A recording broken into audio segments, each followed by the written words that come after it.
Nose surgery అయిన తర్వాత మీరు అన్నట్టు ఐకి లింక్ ఉంటుంది, మౌత్కి లింక్ ఉంటుంది. సో నోటికి సంబంధించి ఏమన్నా ఇన్ఫెక్షన్స్ కానీ, తర్వాత ఐకి సంబంధించి ఇన్ఫెక్షన్స్ కానీ ఏమన్నా అయ్యే ఛాన్సెస్ ఏమైనా ఉంటాయంటారు?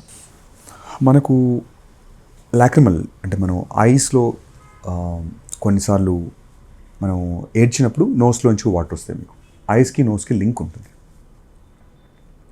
ఐస్కి యాజ్ సచ్ విజన్కి డ్యామేజ్ ఉండదు, కానీ కొన్నిసార్లు మనం ఈ బోన్స్ బ్రేక్ చేసినప్పుడు, బోన్స్ కనుక వైడ్ ఉన్నప్పుడు మనం దాన్ని మెల్లగా సాఫ్ట్ బ్రేక్ చేసేసి దాన్ని దగ్గరికి పెడతాం.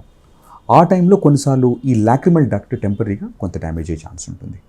టెంపరీ, అది మే నాట్ బీ పర్మనెంట్, చాలా రేర్ సిచ్యువేషన్ అది. ఐస్ యాజ్ సచ్ జనరల్గా మనకు ఇష్యూస్ ఉండవు. ఇన్ఫెక్షన్స్ వచ్చేసరికి జనరల్గా ఇన్ఫెక్షన్స్లో నోస్కి స్పెసిఫిక్గా ఎక్స్ట్రా ఇన్ఫెక్షన్స్ ఉంటే ఉండవు. యాజ్ సచ్ ఫేస్లో ఏ సర్జరీస్ అయినా కూడా హై బ్లడ్ సప్లై ఉండడం వల్ల, ప్లస్ ఇది ఎలెక్టివ్ ప్రొసీజర్, అంటే వాళ్ళ డయాబెటీస్ ఉన్న కంట్రోల్ చేస్తుంది తప్ప, అందుకని ఇన్ఫెక్షన్ రాట్స్ చాలా చాలా చాలా తక్కువ.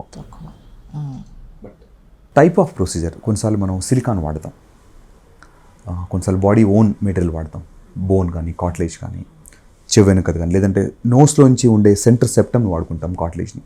ఇప్పుడు డెఫిషియన్సీని మనం ఎక్కడో చోట ఫిల్ చేయాలి. దానికి బాడీ ఓన్ మెటీరియల్స్ ఉంటాయి, లేకపోతే బయట నుంచి తీసుకునే మెటీరియల్స్ ఉంటాయి. కొంతమందిలో ఇమ్యూనిటీ సరిగ్గా లేని వాళ్ళలో బయట నుంచి కనుక మెటీరియల్స్ వాడినప్పుడు there is a possibility of కొంత ఇన్ఫెక్షన్ అట్లా వచ్చే ఛాన్స్ ఉంటుంది.